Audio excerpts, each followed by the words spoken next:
இயேசுவில் பிரியமான சகோதர சகோதரிகளே, இந்த அருமையான மாலை பொழுதில் ஆண்டவருடைய பிரசன்னத்தில் உங்கள் ஒவ்வொருவரையும் சந்திப்பதில் பெரும் மகிழ்ச்சி அடைகிறோம். இந்த ஆலயத்தில் நீங்கள் அனைவரும் இந்த நவநாள் திருப்பலியில இவ்வளவு ஆர்வமாக வாஞ்சையோடு மகிழ்ச்சியாக பங்கெடுத்து கொண்டிருக்கிறீர்கள் என்று நாங்கள் நம்புகிறோம்.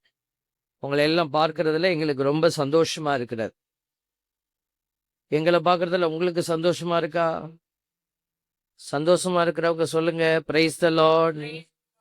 உன்னைய பார்க்கறதுல எனக்கு என்னையா சந்தோஷம்? அவங்க மட்டும் சொல்லுங்க, பிரைஸ் தி லார்ட். அப்புறம் அதுக்கு 50 பேர் இருக்கிறாங்க. நம்ம பிள்ளைகள்கிட்ட பிடிச்சதே ஒண்ணுதான், மனசை திறந்து எல்லாத்தையும் சொல்லிடுறாங்க. பரவாயில்ல.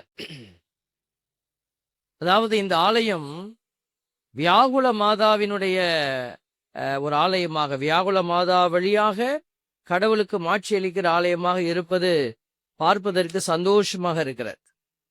இந்த வியாகுல மாதாவினுடைய சுரூபம் வழக்கமாக ஆலயத்தினுடைய ஓரத்துல எங்கேயாவது இருக்கும்.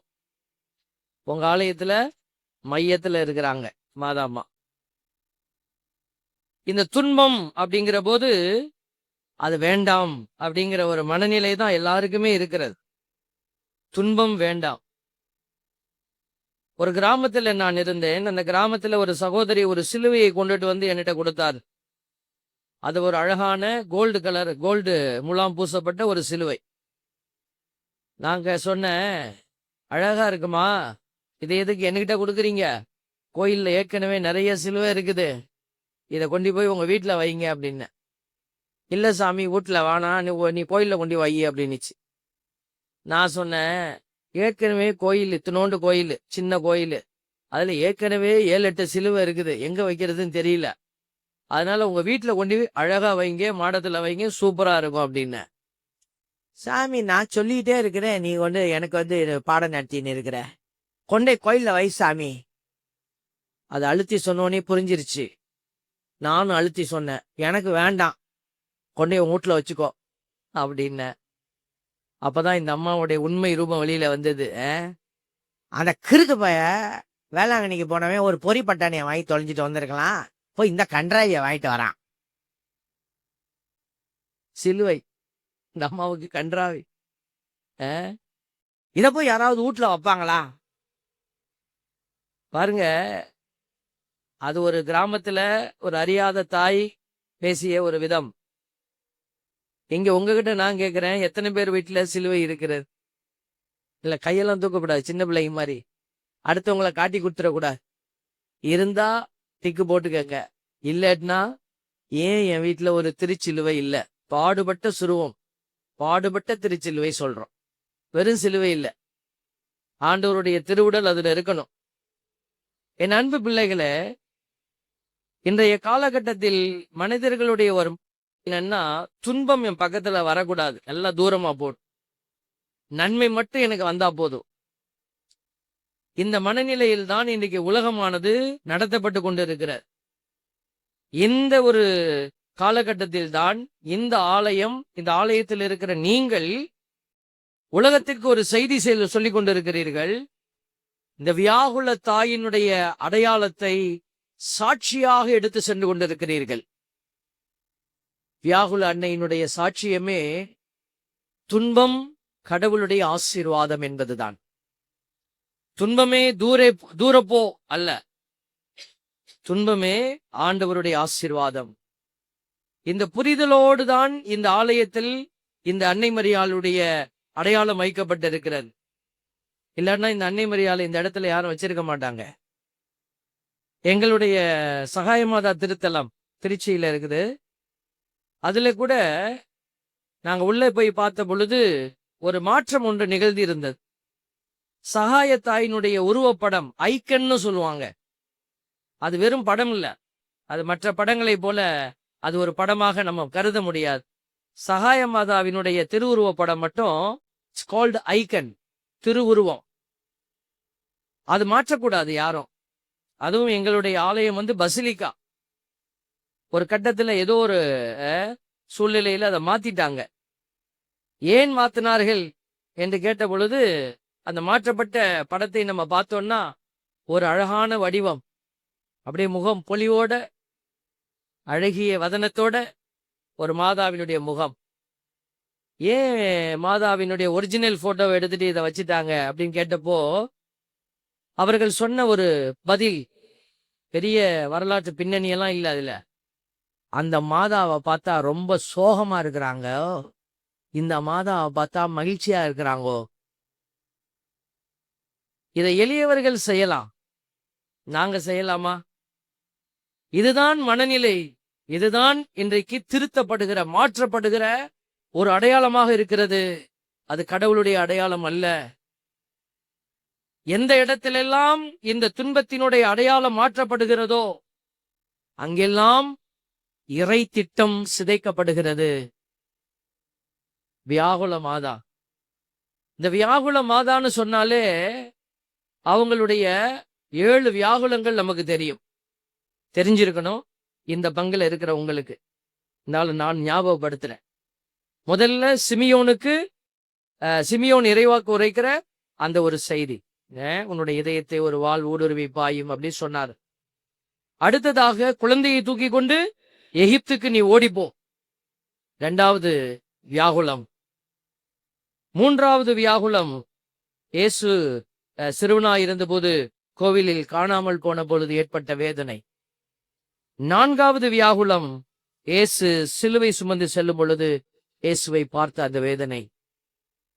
5வது வியாகுலம், சிலுவையினுடைய அடியில் அன்னை மரியாள் நின்று கொண்டிருந்தது. 6வது, இயேசுவினுடைய உடலை மடியில் கிடத்தி இருந்த அந்த வேதனை. 7வது, இயேசு ஆண்டவரை கல்லறையில் அடக்கம் செய்த இந்த 7 வியாகுலங்களையும் தாங்கித்தான் இந்த அன்னை வியாகுல அன்னையாக பரிணமித்துக் கொண்டிருக்கிறார்கள். இந்த வியாகுலங்கள் நிறைந்த அன்னையை இந்த ஆலயத்துல நம்ம கொலுவேற்றி வைத்து விட்டு ஆசீர்வாதத்தை தேடுனா உங்களுக்கு கிடைக்குமா அப்படின்னு நிறைய பேர் நினைத்து கொண்டிருக்கலாம். ஒருவேளை நினைத்திருக்கலாம் பலர், இந்த மாதாவை மாத்திட்டு வேற ஏதாவது நல்லா சிரிச்ச மூஞ்சில ஒரு மாதா. இப்ப ஏஐன்னு சொல்ல வருது, இப்ப வந்திருக்கு பாத்தீங்களா, ஆர்டிபிஷியல் இன்டெலிஜென்ஸ். அதுல போட்டிங்கன்னு வச்சுக்கோங்களேன், மாதாவெல்லாம் சூப்பர். இந்த சினிமா ஆக்ட்ரஸ் எல்லாம் என்ன தோத்துருவாங்க. மாதாவுடைய முகம்லாம் பாத்தீங்கன்னா அப்படியே கிளாமரஸா வருது. தேவ பிள்ளைகளே, அதெல்லாம் உண்மை அல்ல. உண்மையான ஒரு அடையாளம் அன்னை மரியாளுடைய அந்த அடையாளங்களை பல விதத்துல நம்ம பார்க்கிறோம். அதுல உண்மையிலும் உண்மையான ஒரு அடையாளம் எதுவாக இருக்கவே முடியும் என்று சொன்னால், நீங்க பாக்குறீங்களே, இந்த மேல இயேசுவை மடியில் கிடத்தி அன்னை மரியாள் கிடந்த அந்த ஒரு சம்பவத்தினுடைய காட்சி, இதுதான் திருவுளத்தினுடைய அடையாளமாக கருதப்படுகிறது. இந்த திருவுளத்தை ஏற்றுக்கொண்ட அந்த தாயை தான் இன்னைக்கு நாம இந்த இடத்துல விழா கொண்டாடி மகிழ்ந்து கொண்டு இருக்கிறோம். இந்த ஆலயம் ஜொலித்து கொண்டிருக்கிறது. ஆலயம் ஜொலிக்குது. கொடியை திருப்பிங்க, கொடி பறக்குது. எல்லா நாட்களும் நவ நாட்கள். சிறப்பு செய்யக்கூடியவர்கள் வந்து சிறப்பு செய்யறாங்க. நல்ல வேளை கும்ப ஆரத்தி எடுக்கல. பல கோயில்ல கும்ப ஆரத்தி எடுக்க கூடாதுன்னு நான் சொல்லல, ஆயர்கள் பர்மிஷன் கொடுத்திருக்கிறாங்க எடுக்கலான்னு. ஆனா அதை எடுக்கும்போது நடக்கிற வேடிக்கையெல்லாம் பார்க்கும்போது ஒன்னும் இல்லை. அந்த அன்பியங்கள் சிறப்பு செய்யறதுக்கு எதுவுமே இல்லைன்னா, சீக்கிரம் போய் அந்த குண்டானை தூக்கிட்டு வா அப்படின்னு அந்த சொம்பை தூக்கிட்டு வந்து, அதுவும் படு கிளவியா பார்த்து கையில கொடுத்துறாங்க. ஒரு இடத்துல போறப்ப ஒரு பாட்டிக்கிட்ட கொடுத்துட்டாங்க. அந்த பாட்டி, நீ தான் கும்ப ஆரத்தி எடுக்கிறேன்னு சொன்ன உடனேயும் அந்த அம்மா நல்லா பட்டு புடவைய கட்டிட்டு வந்துட்டாங்க. கல்யாணத்துக்கு எடுத்த புடவையா இருக்குன்னு நினைக்கிறேன். மொடன்னு இருந்துச்சு. நல்லா இழுத்து முந்தானிய வாயில கவுனதுதான் அந்த அம்மா. மங்கள ஆரத்தி நொனியும் இந்த அம்மாவுக்கு எங்கிட்ட சுத்துறதுன்னு தெரியாம புடவைய விட்டுருச்சு. இப்ப அந்த அம்மாவுக்கு கான்சன்ட்ரேஷன் சொம்புலையும் புடவையிலையும் போயிடுச்சு. இப்ப சொம்ப சுத்துறதா புடவை முந்தானையே தேர்றதா? எனக்கு பயம், தேங்காய் கீழே விழுந்துருமா. நானும் ரெடியா இருக்கிறேன். அப்படி ஒருவேளை விழுந்தா தேங்காயை பிடிச்சிடணும். எனக்கு புரியாத புதிர், ஏன் ஆண்கள் யாரும் கும்ப ஆரத்தி எடுக்க கூடாதா? எனக்கு தெரியல, எப்ப பார்த்தாலும் லேடிஸ் தான் எடுக்கணும்னு சொல்லி, சிஸ்டர் உங்களுக்கு ஏதாவது தெரியுமா? சிஸ்டர் பாக்குறாங்க, நான் பேசாம உட்காந்துருக்கேன், இந்த ஆள் என்னைய வந்து நோண்டி பார்க்க. புரியல. ஒரு இடத்துல அந்த கும்பாரத்தில இருக்கிற தேங்காய்க்கு மேல கொண்டை இருக்கு பாருங்க, அதுல சூடத்தை வச்சு கொளுத்தி விட்டாங்க. அதுல இப்பதான் வந்து பிஷப்ஸ் நல்ல ஒரு ஆர்டர் போட்டாங்க, நீயே சுத்திட்டு போயிடு, சாமியார் சுத்தப்படாது. அப்போ அவங்க சுத்திட்டு நம்ம கிட்ட கொடுப்பாங்க, அப்புறம் நாங்க வேற சுத்தணும். மங்கள எனக்கு அந்த சூடம் எரிஞ்சு கொண்டையில எரிஞ்சு மண்டைக்கு வருது, தேங்காய் மண்டைக்கு வந்துருச்சு. என்ன செய்யறதுன்னு தெரியல. ஆனா எல்லாம் நடக்கும், சாமியார் மட்டும் சிரிக்கப்படாது, அப்படியே சீரியஸா இருக்கணும். என்ன நடந்தாலும் சீரியஸா இருக்கு. பாருங்க அன்பு பிள்ளைகளே, இதெல்லாம் திருவிழாவில ஒரு அடையாளம். கலாச்சார பின்னணி அப்படியெல்லாம் நம்ம சொல்லிக்கலாம். ஓகே, அதெல்லாம் செய்யறத செய்யணுமா செய்யக்கூடாத நான் ஆர்குமெண்ட் வரல. இதெல்லாம் செய்யறோம், எதை செய்யணும் நம்ம அதைத்தான் நம்ம யோசிக்க சொல்றேன். இதெல்லாம் நமக்கு திருச்சபை பர்மிஷன் கொடுத்தது தான் குருக்கள் அவங்க அனுமதிக்க முடியும், அனுமதிப்போம். மற்றதெல்லாம் வேண்டாம்னு சொல்லிடுவோம். இதெல்லாம் ஆயர்கள் பர்மிஷன் கொடுத்திருக்கிறாங்க. ஆனால் செய்ய வேண்டியது எது, அதைத்தான் இந்த 10 நாள் நவநாளும் உங்களுக்கு அழைப்பு விடுத்து கொண்டே இருக்கிறார். குருக்கள் ஒவ்வொரு நாளும் இந்த இடத்துல உங்களை புடமிட்டு கொண்டே இருக்கிறாங்க, ஒவ்வொரு சிந்தனையோட. அப்ப இந்த சிந்தனையை சிந்திக்கிறதுக்கு நீங்க என்ன செய்யணும்? குடும்பமா வரணும். போன வருஷம் திருவிழா நடந்துச்சு, ஒரு வருஷத்துக்கு பிறகு இப்பதான் திருவிழா நடக்குது. இந்த திருவிழா என்பது ஊர் கூடி தேர் இழுக்க போற திருவிழா. அப்போ இந்த திருவிழாவில உங்களுக்கு சிறப்பு ஆசீர்வாதங்கள் கொடுக்கப்பட போகுது. சிறப்பு ஆசீர்வாதங்கள் குடும்பத்துக்கு கடவுள் கொடுப்பார், இண்டிவிஜுவலா இல்ல, குடும்பத்துக்கு கொடுப்பார். அப்போ குடும்பமாக இந்த இடத்திற்கு வந்து நீங்கள் என்ன செய்யணும்? இந்த தியானத்தை கடந்து செல்லணும். உங்க குடும்பமா நீங்க வந்திருக்கிறீங்களான்னு செக் பண்ணி பாருங்களேன். குடும்பமா வந்திருக்கிறீங்களா? இப்ப வந்து மாதாம்மா சிலுவைக்கு அடியில நின்னாங்க, சூசேபர் இல்ல, ஏன்னா அவரு இல்லவே இல்லை. இருந்திருந்தாருன்னா நின்றுப்பாரு. பாருங்க, இயேசுவோட உடன் இருந்தவர்கள் எல்லாரும் சிலுவைக்கு அடியில நின்னாங்க. உங்களுடைய குடும்பம் இந்த திருவிழாவில 10 நாளும் இந்த இடத்துல வந்து நிக்குதா? ஒரே ஒரு விஷயத்தை நீங்க யோசிச்சு பாருங்க, உங்க குடும்பத்துல ஒருத்தர் நாத்தம் எடுத்தவங்க இருந்தாலும் போதும், நாற்றம் எடுத்த ஒருத்தர் இருந்தா போதும். ஒரு பஸ்ல ஏறுறீங்க, எவனோ ஒருத்தன் காலில் எதையோ மிதிச்சுக்கிட்டு வந்துட்டான், யாருக்கு நாரும்? மிதிச்சவனுக்கு மட்டும் நாருமா? பஸ்ல இருக்க எல்லாருக்கும் நாருமா? என்ன ஐஏஎஸ் கேள்வியா கேட்டுட்டேன்? இதெல்லாம் நம்ம அனுபவிச்சது தானே. எல்லாருக்கும் நாருமா, அவங்களுக்கு மட்டும் நாருமா? ஆமா, எல்லாத்துக்கும் தானே நாரம், இது வேற நாங்க சொல்லணுமா? உங்க குடும்பத்துல ஒரு கணவர் தவறு செய்துட்டு, பாவம் செஞ்சுட்டு, ஆசீர்வாதத்தை இழந்துட்டு, உங்க மகனோ மகளோ ஆசீர்வாதத்தை இழந்துட்டு, அல்லது உங்க மனைவி இழந்துட்டு நின்னா, அவங்க கோயிலுக்கே வராம இந்த ஆசீர்வாதத்துக்குள்ள இல்லாம இருந்தா அந்த வீடு எப்படி வாசமா இருக்கும்? அந்த வீடு எப்படி ஆசீர்வாதமா இருக்கும்? குருக்கள் உங்களுக்கு இந்த வாய்ப்புகளை உருவாக்கி கொடுப்பாங்க. கடைசி நாள் தேர் இழுக்கும் போது என் பிள்ளை, பையனை நீ வந்துடுறா, இல்ல எங்க தேருக்கு வந்துடணும், வந்து நல்லா தின்னுட்டு போ, அவ்வளவு. தேவ பிள்ளைகளே, புரிந்து கொள்ள வேண்டிய விஷயங்கள் நிறைய இருக்கிறது. இந்த 10 நாளும் நீங்கள் 9 நாளும் வந்து இறை வார்த்தையில உங்களை தூய்மைப்படுத்திக் கொள்ள வேண்டும். இறை வார்த்தை உங்களை தூய்மைப்படுத்தும். அப்படி ஒரு குடும்பமாக நீங்கள் எல்லோரும் இணைந்து வந்து உங்களை தூய்மைப்படுத்தி அந்த 10வது நாள் நீங்க தேருக்கு முன்னாடி நின்று, ஆண்டவரே இதோ இந்த 9 நாளும் நாங்கள் உம்மை மகிமைப்படுத்தணும் என்று சொன்னீங்கன்னா போதும், ஆண்டவர் உங்கள் குடும்பத்தை ஆசீர்வதிப்பார். Praise the Lord. ஒத்துக்கிறவங்க சொல்லுங்க, பிரைஸ் தி லார்ட். ஒத்துக்க முடியாது, பிரைஸ் தி லார்ட். பரவாயில்ல. தேவ பிள்ளைகளே, இறை வார்த்தையை அறியாதவன் இயேசுவை அறியாதவன். புனித ஜெரோம் சொல்றார், இறை வார்த்தையை அறியாதவன் இயேசுவை அறியாதவன். ஆல்பர்ட் நான் சொல்றேன், சிலுவையின் அடியில் நிற்க தெரியாதவன் மீட்பின் பாதையை அறிய முடியாதவன். இதான் மாதாம்மா அன்னைக்கு நமக்கு சொல்றாங்க. சிலுவையின் அடியில் நிற்க தெரியாதவன். ஆலயத்திற்கு வருவது சிலுவையின் அடியில் நிற்பது போல.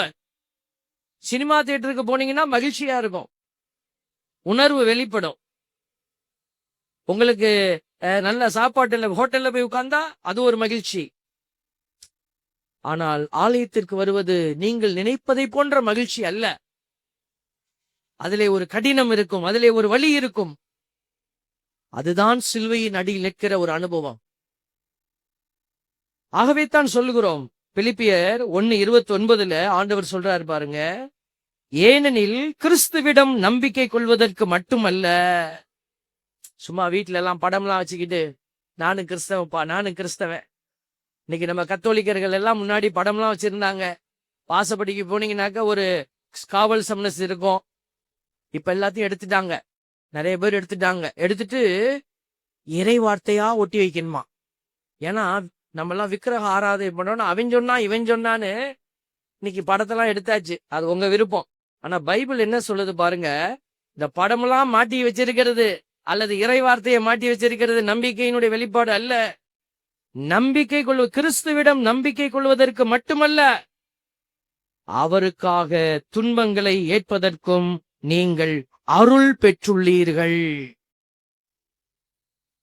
பாத்தீங்களா, அருளை கடவுள் எதுக்கு கொடுக்கிறாரு? இயேசு கிறிஸ்துவை போல துன்பங்களை ஏற்பதற்கு. இதுதான் கிறிஸ்தவ வாழ்வினுடைய அடையாளமே. கிறிஸ்தவர்கள் ஏன் கம்மியா இருக்கிறாங்க? கடவுள் கம்மியா தான் கூப்பிட்டிருக்கிறாரு. You are called to be a disciple. சீடனாக இருக்க அழைக்கிறாரு. சீடத்துவத்தினுடைய அடிப்படை டிமாண்ட் என்ன? சிலுவையை தூக்கணும். நீ ஆண்டவர் கொடுக்கிற ஸ்பெஷல் டாஸ்க் அதுதான், துன்பங்களை ஏற்பதற்கு தான். பிலிப்பியர் 3:10 ஆண்டவர் சொல்றாரு, கிறிஸ்துவையும் அவர்தம் உயிர்த்தெழுதலின் வல்லமையையும் அறியவும் அவருடைய துன்பங்களில் பங்கேற்று. பவுலடியார் எவ்வளவு ஆழமா புரிஞ்சு வச்சிருக்கிறாரு பாருங்க. அப்ப இவங்க எல்லாம் புரிஞ்சதுதான் நமக்கு புரிய வைக்கிறாங்க. அதனாலதான் இந்த திருத்தூதர்கள் சாவை எதிர்நோக்கி போனாங்க. தலைய வெட்ட போறாங்க. பவுலடியார் அவரு தெரிஞ்சுதான் போறாரு. தலைய கொண்டு போய் வச்சிடாரு. வெட்டுங்கடா, இனிமே என்னடா இருக்கு எல்லாம். போனா சிறையில புடிச்சு போட்டுருவாங்கன்னு தெரியும், தெரிஞ்சுதான் போறாங்க. புனித பேதுரு சிலுவையில் அறைய போறாங்க. இப்படி அறையாத என்ன, தலைகள் அரைச்சார பாருங்க. ரெக்வஸ்ட் எப்படி, என்னைய விட்டுடுன்னு இல்ல, தலைகளா வச்சார. இயேசுவ மாதிரி நானே அதுக்கு தகுதி இல்லை இந்த சிலுவையில தொங்குறதுக்கு. தலைகளா போடுறான் சிலுவைய. அதுல ஒரு சாய்ஸ் கொடுக்குறாங்க பாருங்க. இன்னைக்கு நம்ம எல்லாம் நல்ல சாவு சாவலான்னு நினைச்சுக்கிட்டு இருக்கிறோம். நல்ல சாவு, நல்ல சாவுனா என்ன? நல்ல சாவு எப்படி? அப்படியே தூங்கிக்கிட்டே இருக்கணும், அப்படியே செத்து போயிடணும். ஒரு பையன் வந்து சொன்னான், எங்க தாத்தா நல்ல சாவு செத்தாரு ஃபாதர். எப்படிப்பான்னு கேட்டேன். எப்போதும் கருவாட்டு குழம்புனா விரும்பி சாப்பிடுவார். அன்னைக்கு கூட கேட்டார், கருவாட்டு குழம்பு வச்சு கொடுறா தம்பின்னாரு. நெத்திலி கருவாடு வாங்கிட்டு வந்து என் பொண்டாட்டி வச்சு கொடுத்துச்சு. எப்போதும் தெம்பிட்டு தான் திம்பாரு நைட்டு. நான் தான் ஆசைப்பட்டியே தாத்தான்னு மட்டும் சோதை போட்டேன். ஒன்னா கொண்டிருக்கான். சாப்பிட்டுட்டு ஈசி சேர்ல உட்காந்து சுருட்டு குடிப்பாராம். அன்னைக்கு அதே மாதிரி உட்காந்து 2 தடவை ஆடினாரு. 3ஆவது தடவை நின்ட்டாரு. புகை மட்டும் வருது, தாத்தாவை காணோம். அது சொல்றான், அவர் ஆசைப்பட்ட கருவாட்டு குழம்பு சாப்பிட்டுட்டு செத்தார். கண்டிப்பா மோட்சத்துக்கு தான் போயிருப்பார். நல்ல சாவுக்கான அடையாளத்தை பாத்தீங்களா? கோயில் வாசப்படியில உளுந்து செத்துட்டாருங்க, நல்ல சாவு.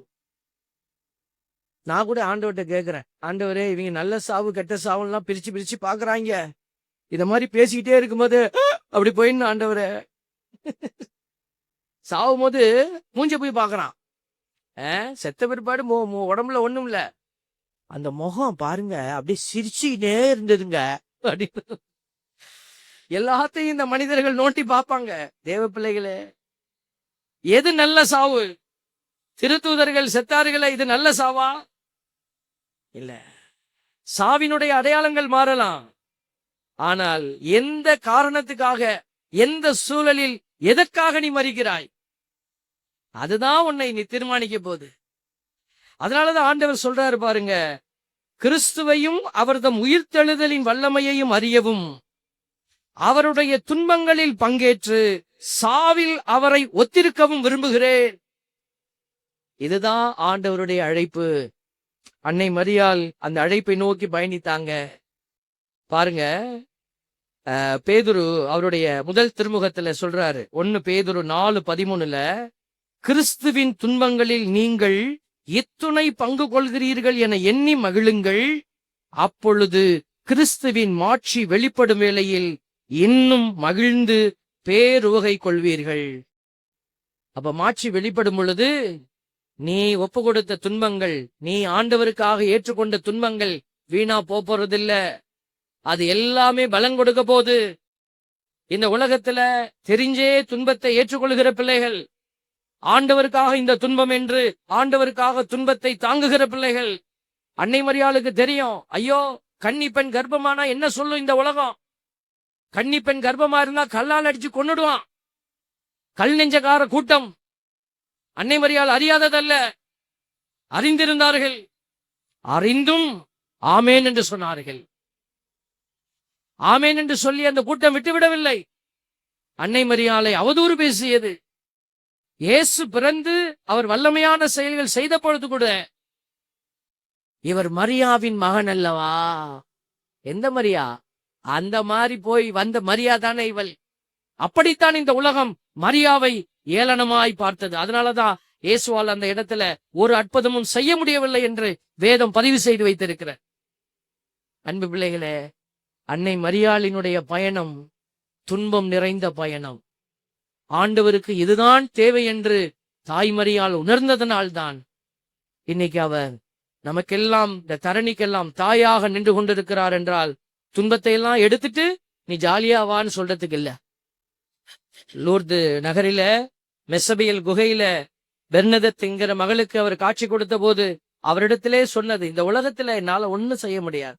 இந்த உலகத்துல நீ எல்லா துன்பத்தையும் தாண்டி வரணும். அந்த பக்கம் வா, நான் உன்னை பாத்துக்கிறேன். அன்னை மரியாள் இன்னைக்கு நம்ம கிட்ட சொல்ற செய்தியாதான். இந்த உலகத்துல துன்பங்களை தாங்கி நீங்க என்ன செய்யணும்? வரணும். ஆண்டவருக்காக துன்பங்கள் மூலம் கடவுள் நிறைவுள்ளவராக்கினார். பைபிள் சொல்லுது பாருங்க, எபிரேயர் 2:10 சொல்லுது, கடவுள் எல்லாவற்றையும் தமக்கென்று தாமே உண்டாக்கினார். அவர் மக்கள் பலரை மாட்சியில் பங்கு கொள்ள அழைத்து செல்ல விரும்பிய போது, மக்கள் பலரை, நம்மளதான் இந்த மாட்சியில அழைத்து செல்ல விரும்பிய போது என்ன செய்யறாரு பாருங்க, அவர்களது மீட்பை தொடங்கி வழி நடத்துபவரை துன்பங்கள் மூலம் நிறைவுள்ளவராக்கினார். இது ஏற்ற செயலே. அவரே, இயேசு ஆண்டவரே துன்பங்கள் மூலம்தான் நிறைவுள்ளவராக்கப்பட்டிருக்கிறார் என்றால், நீங்களும் நானும் துன்பம் இல்லாமல் ஒரு வாழ்க்கைய எதிர்பார்த்தீங்கன்னா உங்கள் வாழ்க்கை நிறைவுள்ளவரா இருக்கவே முடியாது. அதனால இந்த திருவிழாவில இந்த துன்பத்தை ஆழமா யோசிங்க. வேணுமா வேணாமா? அப்ப துன்பம் எப்படி அதை நான் அடையாளப்படுத்துவது, கையாளுவது? ஃபுல்டன் ஷீன் ஒரு பேராயர் ஒருத்தர் இருந்தார். அவர் சொல்றாரு, much of the graces are wasted in the hospital. ஆஸ்பத்திரியில நிறைய ஆசீர்வாதங்கள் வீணா போதுங்கிறார். அவர் எதை சொல்றாரு? நோயுற்றவர்கள் அவர்கள் வேதனை எல்லாம், ஐயோ அம்மா ஏன் கடவுளை என்ன இப்படி படைச்சேன்னு புலம்பி புலம்பி வேஸ்ட் பண்றாங்க. Nobody is offering their pain. யாருமே கடவுளுக்கு தங்களுடைய அந்த வலிகளை கொடுப்பதில்லை.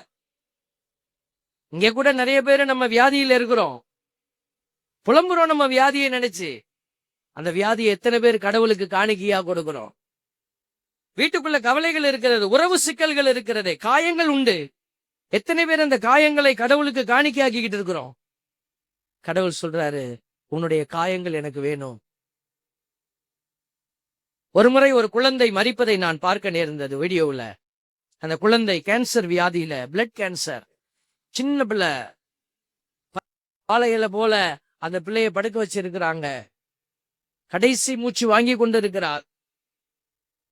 அப்பொழுது அந்த வீடியோ எடுத்திருக்கிறாங்க. அந்த வீடியோவை எனக்கு அனுப்பிட்டாங்க. எனக்கு தூக்கமே வரல அதை பார்த்து. ஆண்டவர்கிட்ட நான் கேட்டேன், ஆண்டவரே இந்த குழந்தைகள் ஏன் இப்படி கஷ்டப்படுறாங்க? என் தந்தை கேன்சர் வியாதியில துன்பப்பட்டு கொண்டிருந்த போது மருத்துவமனையில நான் இருந்தேன். பல நாட்கள் இருக்க நேர்ந்தது. அங்கே நான் பார்த்தேன் சில சின்ன குழந்தைகள் கன்னத்திலையும் தலையிலெல்லாம் கோடு போட்டு மொட்டையடிச்சு கோடு போட்டு விட்டுருப்பாங்க அந்த ரேடியேஷன் வைப்பதற்காக. நாங்கள் இந்த ஜெப ஊழியத்தில் இருக்கிறதுனால அநேக இடத்துல குழந்தைகள் ஊனமாய் பிறப்பதை பார்க்கிறேன். ஆட்டிசம் சில்ட்ரனா பிறக்கிறாங்க. அப்ப ஆண்டவர்கிட்ட நான் கேட்டேன், எந்த ஆண்டவரே, ஏன் இந்த குழந்தைகளுக்கு இவ்வளவு துன்பம்? அப்ப ஆண்டவர் எனக்கு சொன்ன ஒரு செய்தியை உங்களுக்கு சொல்லுகிறேன். நீங்கள் யாரும் உங்க துன்பத்தை கொடுக்கல. I need Innocent suffering. இந்த உலகத்தை காப்பாற்ற எனக்கு பரிசுத்தவான்களுடைய ஒரு வழி தேவைப்படுகிறது, துன்பம் தேவைப்படுகிறது. அது உங்ககிட்ட கிடைக்கல, நீங்க யாரும் கொடுக்கல. குழந்தைகளிடமிருந்துதான். உன் பாவத்துக்காக ஒரு குழந்தை சஃபர் பண்ணுது, உன்னைய காப்பாத்துறதுக்கு.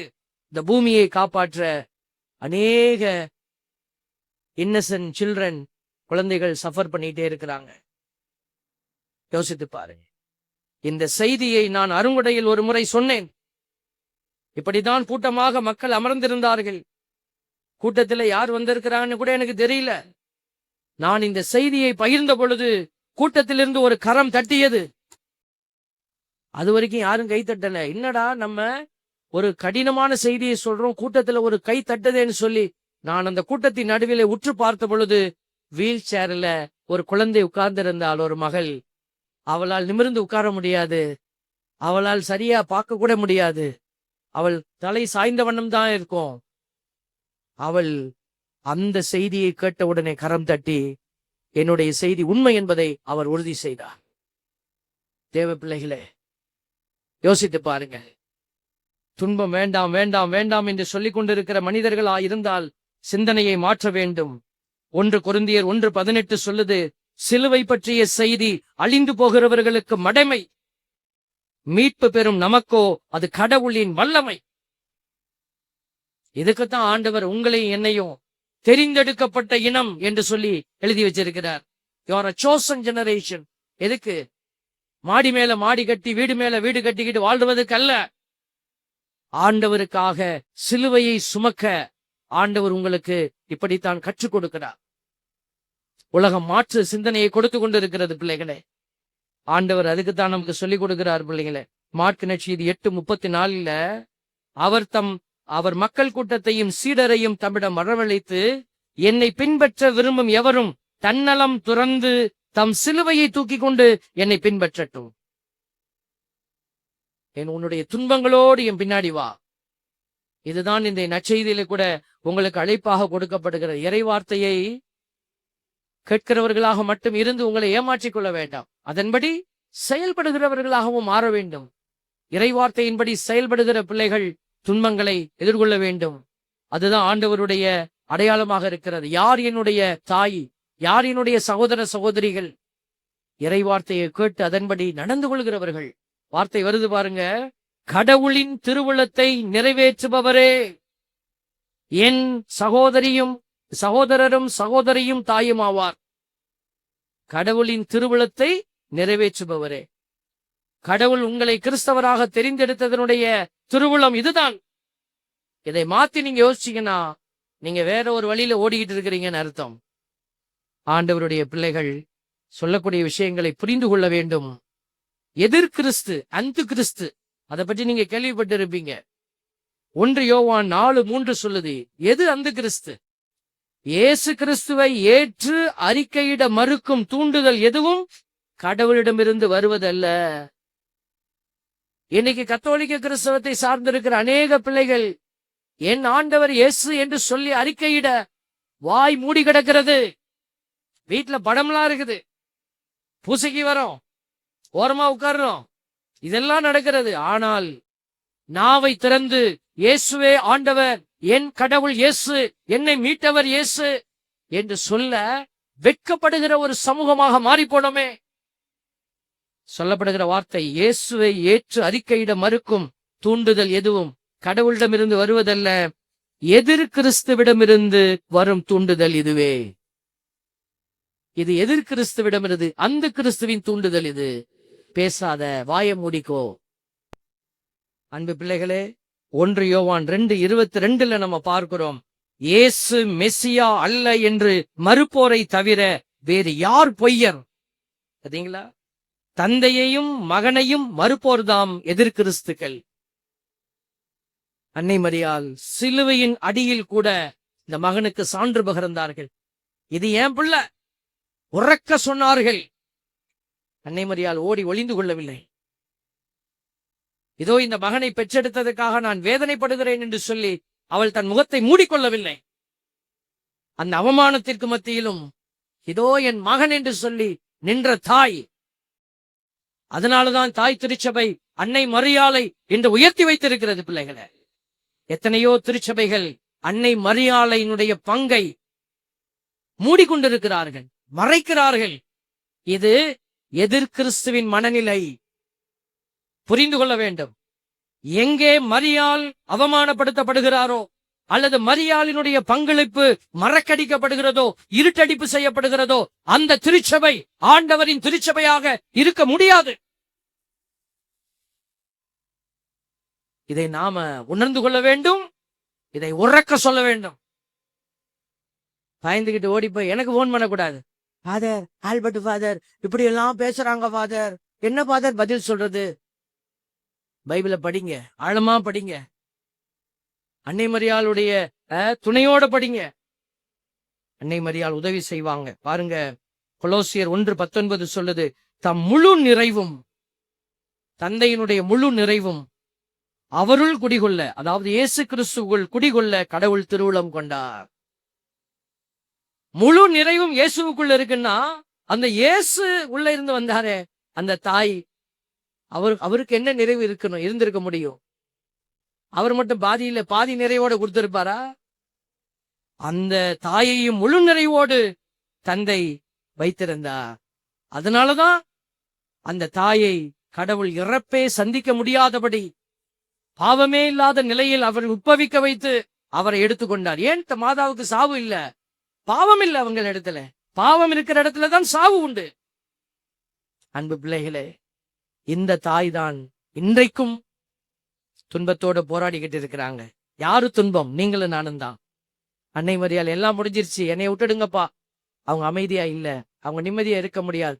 கடைசி மகன், கடைசி மகளை காப்பாற்றும் வரை இந்த தாய் போராடிக்கிட்டே இருப்பாங்க. நீங்கள் இந்த தாயோடு சேர்ந்து போராட தைரியமா இருக்கிறீங்களா? தயாரா இருக்கிறீங்களா?